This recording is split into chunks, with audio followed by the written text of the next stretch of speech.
Praise the Lord. கர்த்தரும் இரட்சகருமாகிய இயேசு கிறிஸ்துவின் இனிய நாமத்தினாலே உங்களுக்கு அன்பின் வாழ்த்துக்கள். இந்த புதிய நாளை காண செய்த தேவனுக்கு ஸ்தோத்திரம் உண்டாவதாக.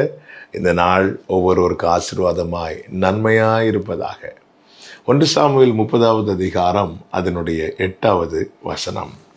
தாவீது கர்த்தரை நோக்கி, நான் அந்த தண்டை பின்தொடர வேண்டுமா, அதை பிடிப்பேனா என்று கேட்டான்.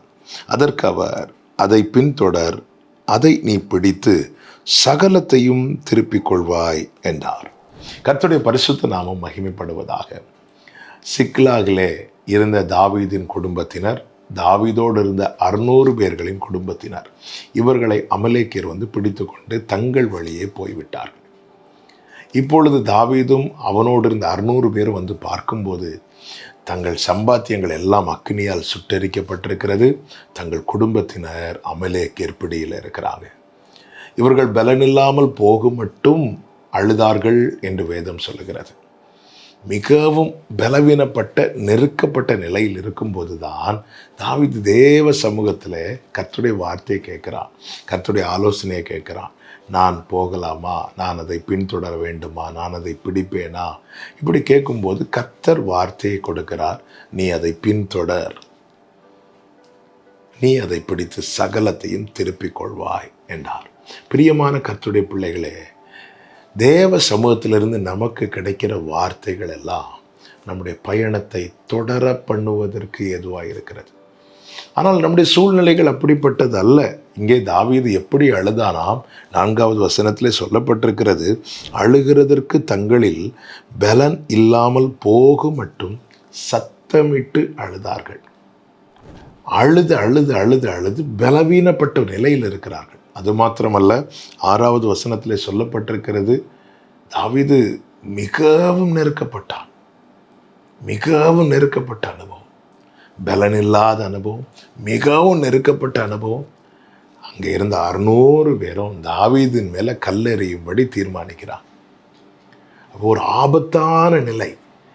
இந்த நிலையில் ஒருவனுடைய பயணம் தொடர்வது என்பது அது சாத்தியமான காரியம் அல்ல.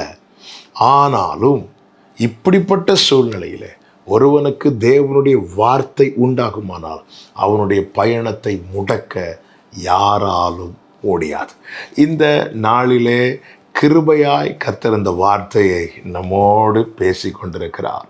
ஒருவேளை நீங்கள் இருக்கிற நிலை என்பது பலனில்லாத நிலை, மிகவும் நெருக்கப்பட்ட நிலை, அல்லது மிகவும் ஆபத்தான நிலை. இப்படிப்பட்ட நிலையில் இனி இந்த ஓட்டம் தொடருமா, இனி என்னால் தொடர்ந்து பயணிக்க முடியுமா, வாழ முடியுமா? இந்த கேள்வியோடு யார் இதை கேட்டுக்கொண்டிருந்தாலும் உங்களுக்கு சொல்லுகிற நற்செய்தி, தேவ சமூகத்திலிருந்து கர்த்தருடைய வார்த்தையை கேளுங்கள். வார்த்தை வெளிப்படுமானால் உங்கள் பயணம் தொடரும். கர்த்தர் 600 பேர் கல்லறிய நிற்கிறாங்களே, அந்த கூட்டத்தில் சேர்ந்து எதிராய் செயல்படுகிறவர் அல்ல. தேவன் நமக்கு அடைக்கலம், ஆபத்தில் அனுகூலமான துணைவானவர். கர்த்தர் நிச்சயமாய் வார்த்தையை தந்து பலப்படுத்தி பயணத்தை தொடர வைப்பார். கர்த்தர் அப்படியே உங்களுக்கு செய்வாராக. நல்ல தகப்பனே, எங்கள் பாதையில் இதுவரை கொண்டு வந்தது நீங்கள், இனியும் நடத்துறது நீங்கள் தான்ப்பா. வசனம் தந்து நன்றாய் நடத்துகிறவரே, வேண்டிய வார்த்தை அனுதினமும் தந்து எங்கள் பயணத்தை கிருபையாய் தொடர பண்ணும். இயேசு கிறிஸ்துவின் நாமத்தில் பிதாவே, ஆமென்.